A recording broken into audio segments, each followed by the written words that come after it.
Welcome to the Pioneer Podcast. This is Ernst Roets. And if you are listening to us on Spotify or Apple Podcasts or some other podcast platform, I should tell you that this is the first episode of the Pioneer Podcast that is also available in video format. So if you are listening on one of these platforms, you are welcome to continue listening, but you are also welcome to come and have a look at the video recorded version of this episode, which we intend to do much more in the future. Now, before we start, I would like to encourage you to support the continuation of this podcast, and there would be a link in the description on which you can click to provide some form of support for this podcast and also the work of the Afrikaner Foundation and the various institutions of the Solidarity Movement. Now, I'm very happy to introduce today's guest, which is Cilliers Brink. Cilliers Brink is the Mayor of Pretoria, or the Tshwane Metro. Now, Cilliers, welcome. Thank you for coming to the podcast. Thank you so much, Ernst. It's great to be here.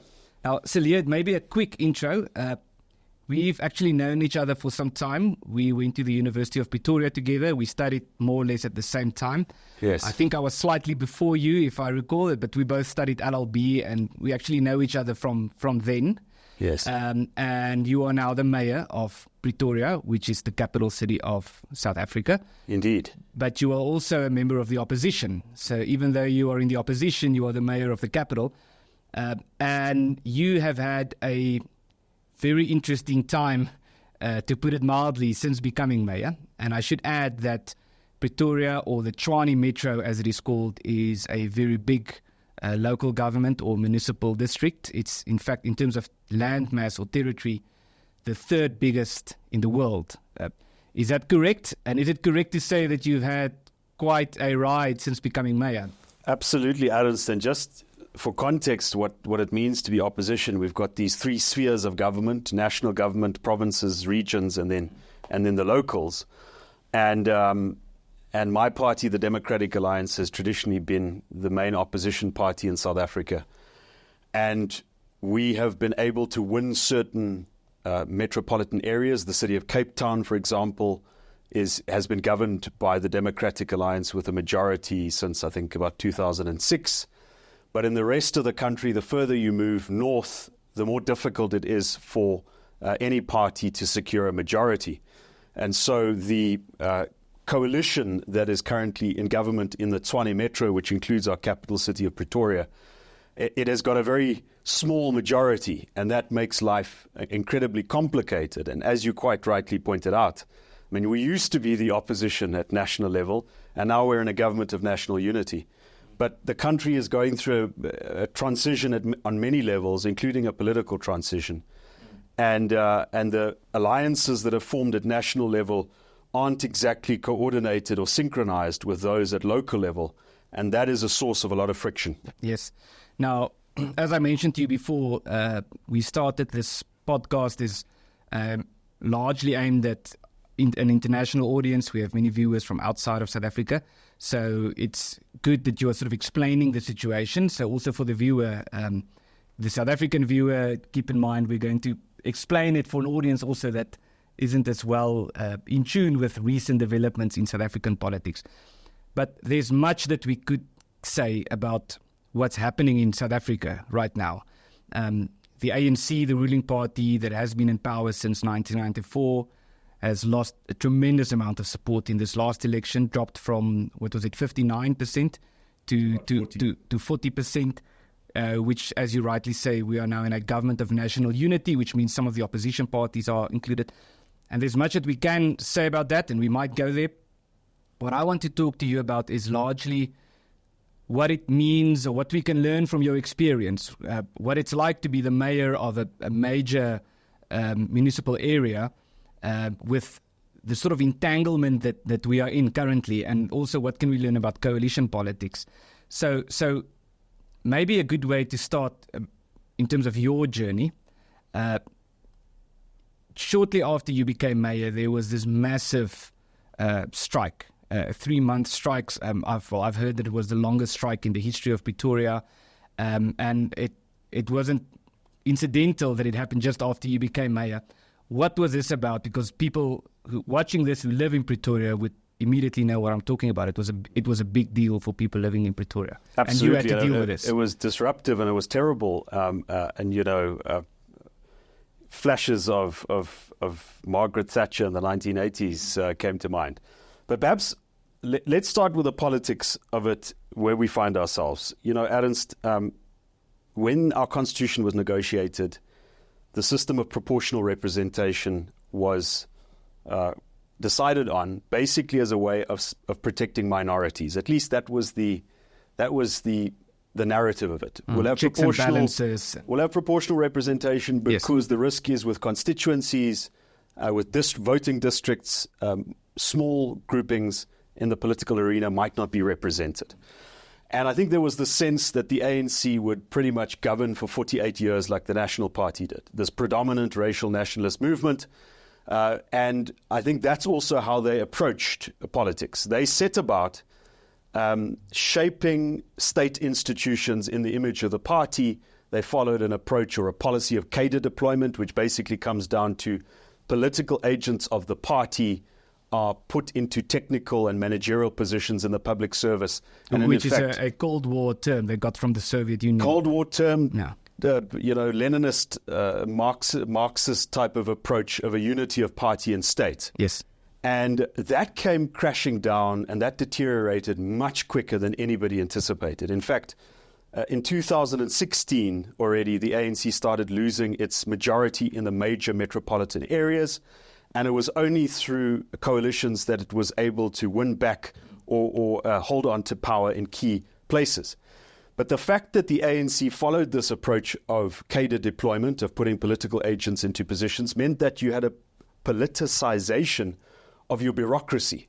So the theory of it is this British civil service model where the party wins an election, the professional civil servants hand over control to the next party. They've got a nice ribbon there for if this party wins or that party wins. But in practice, you come into power with politicians who are in civil service positions. We might call it the deep state. Yes. In terms that your audience might understand. People who know much more about ideology than actual governance. You know more about ideology and in practical, ideology, but, they also, the longer parties in power, the more intellectual force that is lost, and the more it's about logistics and networks of corruption and so forth. Yeah. And so when you win a democratic election, it becomes incredibly difficult to land your policy in government if the civil service you depend on is politicized and it is hostile. And that's the context which we were in the city of Tshwane, and I suppose still in. And the strike that you referred to was at a critical point in time shortly after I was elected as the mayor. We had to make a number of difficult decisions. And one of them was, how do we fix the finances of the city? Because the city is in financial distress. We have to look at expenditures. In this country, we've got almost a tradition that civil servants will always get pay increases. Also, when there is COVID-19 lockdowns, as in the rest of the world, private sector does furloughs and so on, civil servants always get their money, regardless of what happens. And this had an effect on the city, and we had to make the difficult decision, we will not give salary increases and will follow a process. And that was recommended to the city council and approved. And what that unleashed was absolute fury from the municipal administration. And we had this 3-month-long strike, and violence was used. We almost had 10 waste removal trucks that were torched as a way of forcing the government to the negotiating table. And I think what enabled us to break that was our resolution not to be brought to the negotiating table by violence. There were threats within my coalition. My coalition partner said to me, do you really want to walk this road? Do we really have the ability to withstand that? And we simply decided, if we don't, we'll never change the culture of the institution. And that's how we survived it. But indeed, there's still scars that is left. Okay, I want to say something about this. So I've been part of the solidarity movement for some time, and this is sort of the circles that I'm in. My children are in school. We live in Centurion, which is part of this area of which you are the mayor. And something that to me is sort of a good litmus test in terms of the sentiment in the country is to listen to parents of other children, standing next to a rugby game or a hockey game or something, because those people, we meet them through the school or something. They aren't necessarily as politically activated as I am or interested. They don't necessarily have the same approach or the same views. And so what was very interesting to me listening to teachers, and not so much teachers, parents at these school gatherings talking about this strike, was my observation at least was that you had a lot of support, that there was a lot of frustration among the people. There was waste everywhere, and that it wasn't removed, and there were a lot of frustration in terms of services that weren't delivered. But I think that people have reached a point where they have become so annoyed with these, I almost want to say mobs, political mobs, getting what they want every time when they start burning things. And to see someone saying, well, we're not gonna give in, even though in the short term it was bad for the people. My impression was the people supported it. Was that your observation? I assume you had a lot of pushback, but what was your view of how this was accepted by the people in the city? Yeah, so what you mentioned about the conversations at the school and the parents and so on, in strategic communication, I suppose you can call it the dinner table test. Yes. Do you have the ability to get folks at the dinner table? Most people don't discuss politics at the dinner. Can you get them to talk about the issue in your terms? And yes, I agree. South Africans are very, very tired of extortion, any form of extortion, whether it be construction mafia people who force protection fees and demand a certain percentage of contracts and so on. We've got a big extortion problem in South Africa where violence is used as a negotiating tactic. It's basically a form of criminality. But the challenge for us was, how do you communicate it and in our terms, so that people understand that even as the rubbish is piling up, it's because of a decision made by the city in favor of the ratepayers, because the ratepayers will have to pay for a salary increase. And if the ratepayers could withstand a few months or weeks of disruption, then the long-term effect of that would be tolerable. That's the word, tolerable. And so political communication was very important. One of the first conversations I had was with your colleague Kriel, and I said to him at AfriForum, there is a strike coming. I know you've got a lot of members in the rate-paying areas of Pretoria and Centurion. I need to get a message across to those people before this thing happens. And I had conversations with newspaper editors. And so our ability to anticipate what was coming also enabled us to frame the narrative and to prepare folks so that they could tolerate. And without that, and that's why I say, if you don't communicate, you can't govern. Communication is more than 50% of governing. And I think that's how we eventually got through that, without the city being forced back to a negotiating table. I'd like to get your view on a bigger picture question. And the question is about democracy and quality of government. Now, there's a very interesting study that was published a few years ago with this question: does democracy lead to quality of governance? And it was a quantitative study, so they looked at indexes like the happiness index, corruption index, and so forth. And then they looked at the extent to which there are democratic processes. And an interesting observation, they had to make a very careful conclusion that yes, it could lead to quality of government, but under certain circumstances. And one of the concerns they point out in this study is that in poor countries, it's very easy for democracy to fail.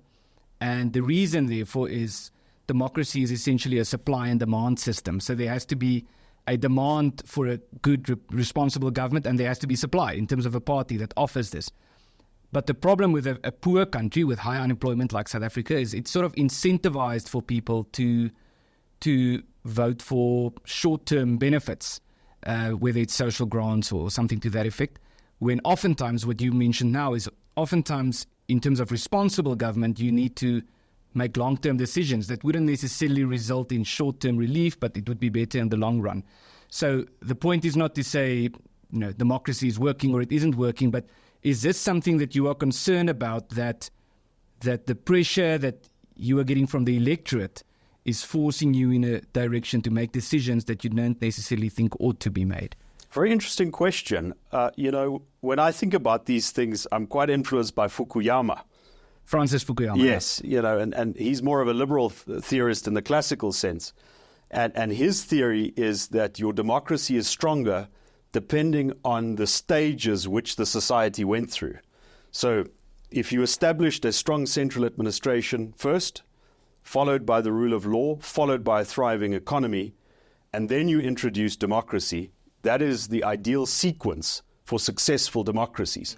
Because then at that point there's an appreciation, there's a social consensus around what will you do, what won't you do with the democracy. You've got an established middle class, you've got a sort of a moral objection towards corruption and so on. And he does various case studies in the United States.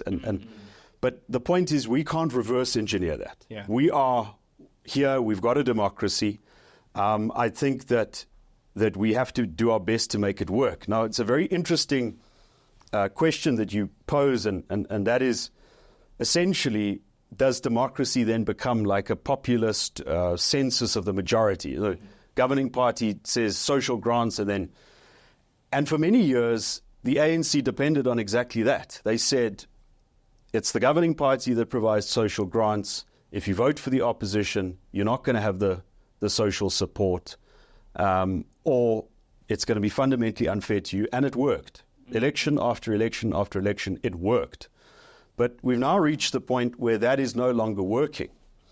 And one of the messages that I think landed, even if it was just in the middle class in this election, was that if the economy isn't growing, there's going to be nothing to fund a social safety net. There's going to be nothing to secure the pensions of civil servants, and so forth. And so even your ruling class within the ANC, I think, was shaken. So, yeah, democracy is not ideal, but as Churchill said, better than all the other things that have been tried. Yeah. So I want to talk about the situation in which you have to govern and make decisions. I would describe it as some form of entanglement. You can tell me if you think that's an appropriate word. In the sense that we had this multi-party coalition as a result of which you became the mayor. Now there's this group, the Progressive Alliance, I think they are called. It's sort of the more leftist, the ANC and the EFF, and there are some of these parties. And they're trying to get you out. They tried a motion of no confidence, which you were able to stop with a court order. So this might come, it might still happen. Maybe they would succeed to get you out. But also, it seems to me that within this context, it's quite difficult to make actual decisions. How would you describe the scenario? Well, it is difficult. The key thing is, can you put together a majority? Because that is what an effective government needs. At our local government level, your city council needs to make key decisions about the budget, about raising long-term loans, about appointing top officials.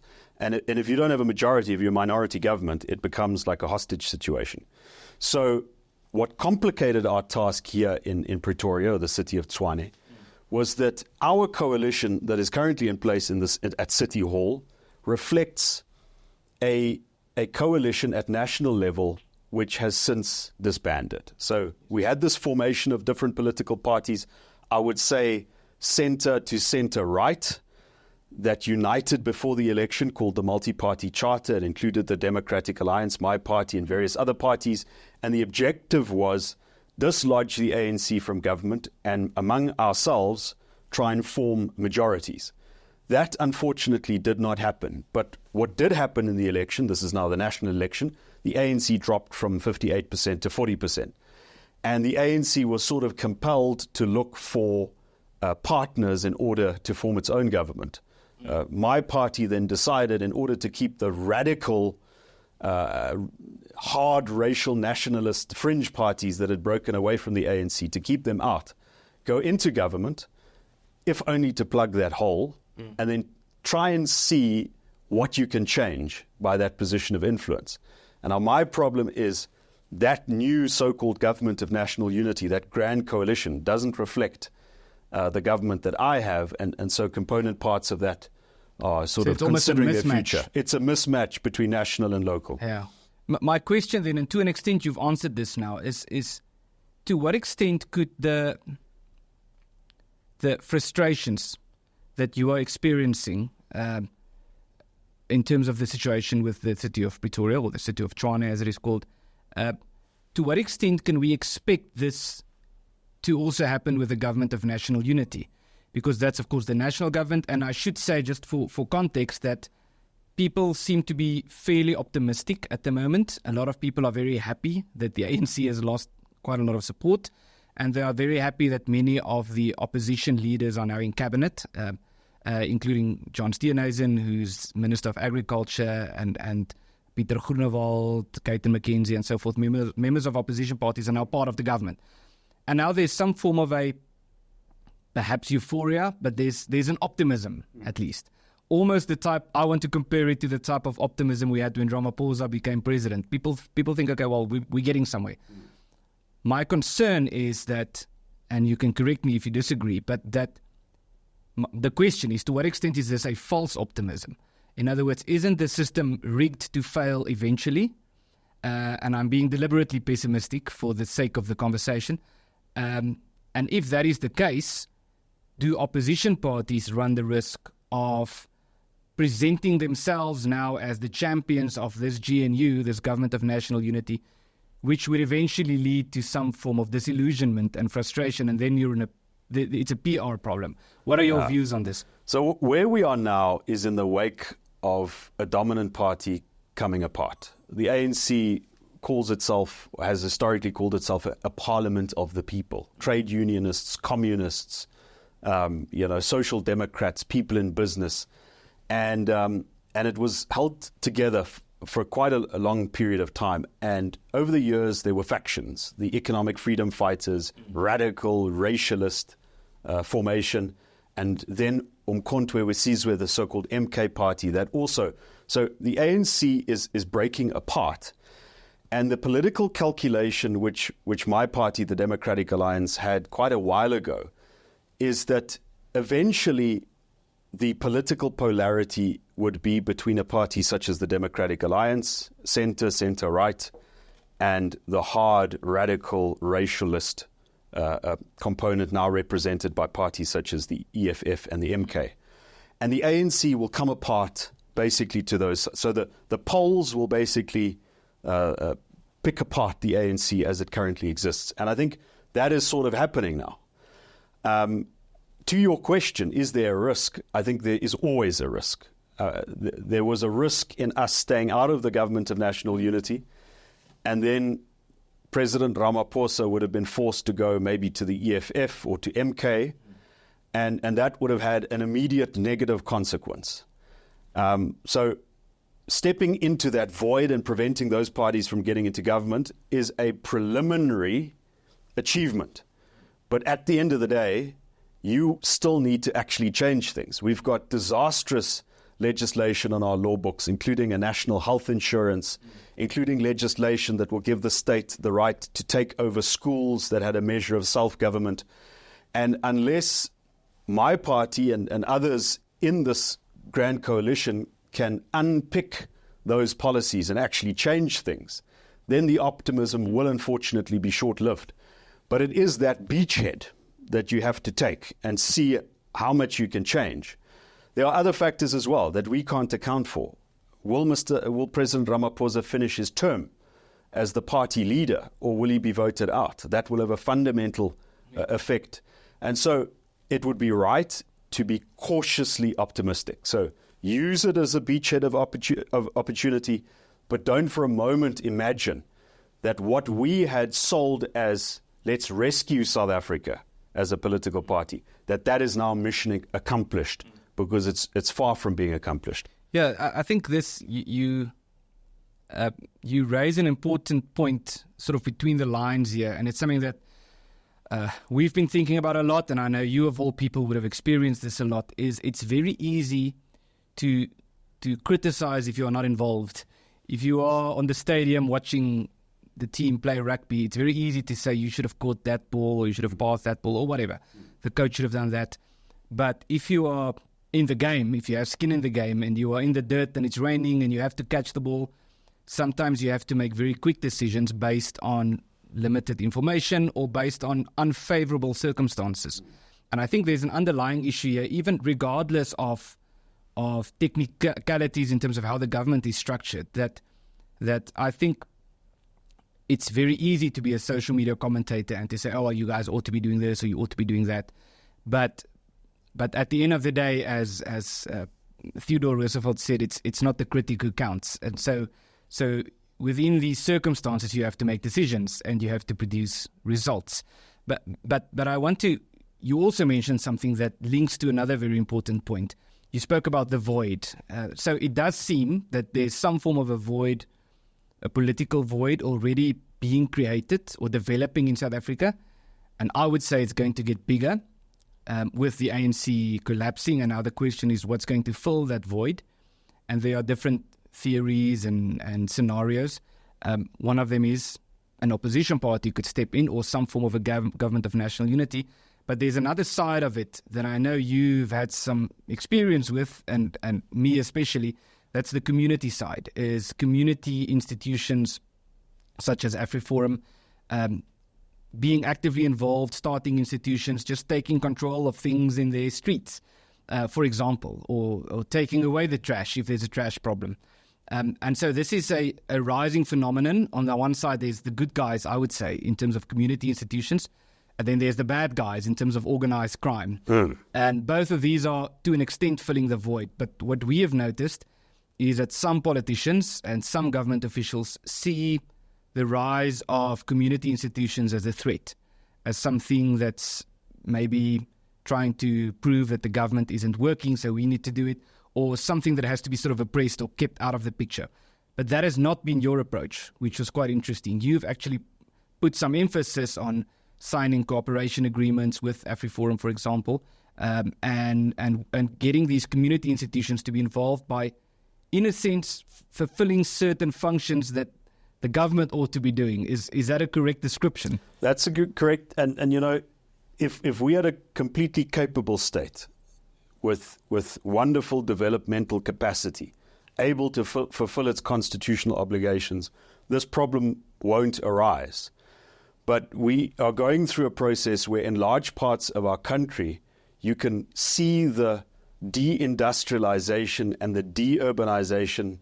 You can literally see development being rolled up and you know, a return to nature, if I can use a bit of a exaggeration. And so you got to decide, do you pretend that government has this developmental capacity?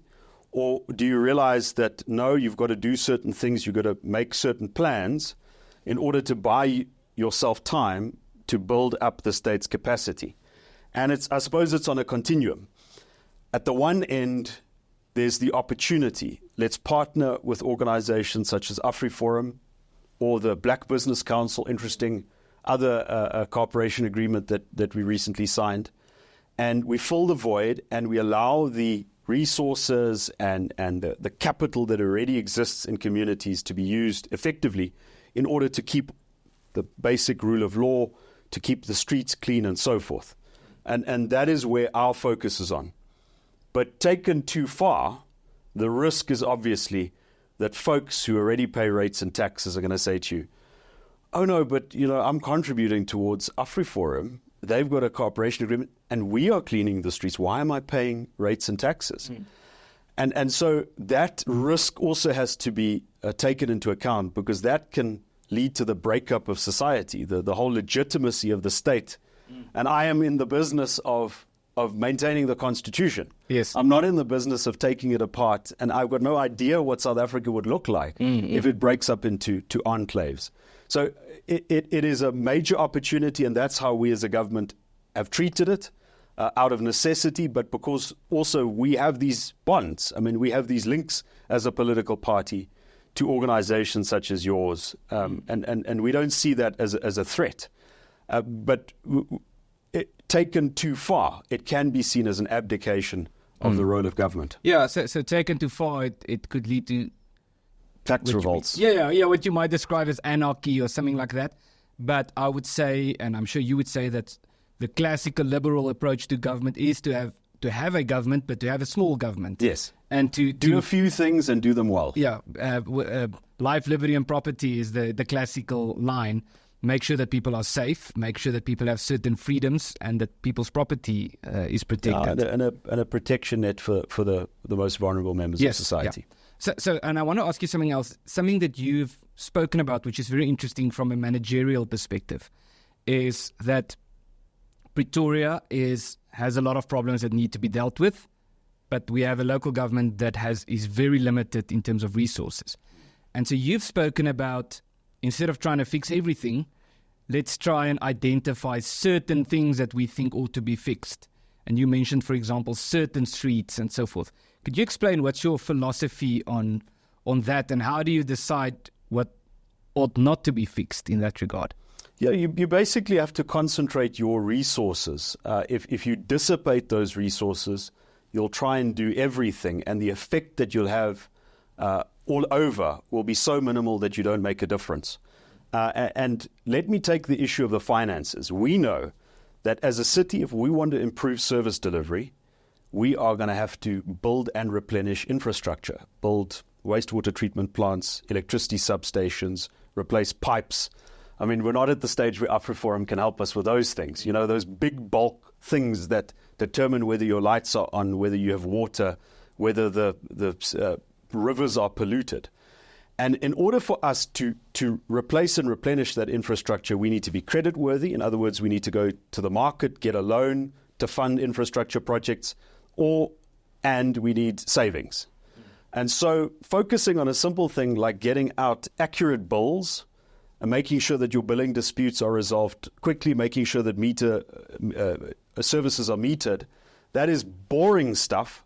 But if you don't have that tax administration in place, and if you don't do it quickly, there is just absolutely no chance of improving things in the longer term. What you referred to is what I said in terms of good urban management functions, dirty streets and road signs that are broken and so on.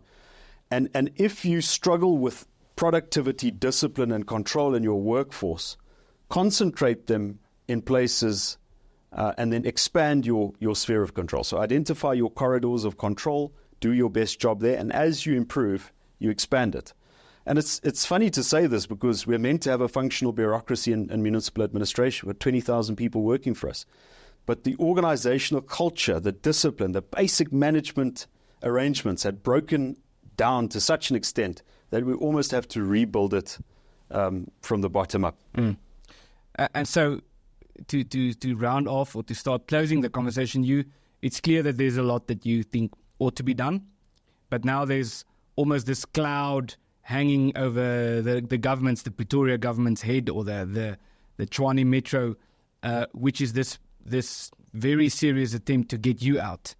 And now this last attempt was stalled by a court order, and there's some issues within certain political parties with regard to which we're not certain anymore. Do they support you or don't they? So on the one hand, what are the chances of them succeeding? And secondly, if they do that, what's going to happen? What's going to happen in Pretoria? So I'd say there's a significant chance of them succeeding because you have a coalition, you have the numbers, and then you don't have the numbers if enough of your opponents come together. The irony is that at this government of national unity, this grand coalition of which the Democratic Alliance is a member, the national with President Ramaphosa's party, President Ramaphosa's party is the one bringing the motion of no confidence in the capital city. Yeah. Now, this is the seat of government of this government of national unity. It speaks to your point about the two not fitting together. Yeah, the mismatch. And they will have to think carefully.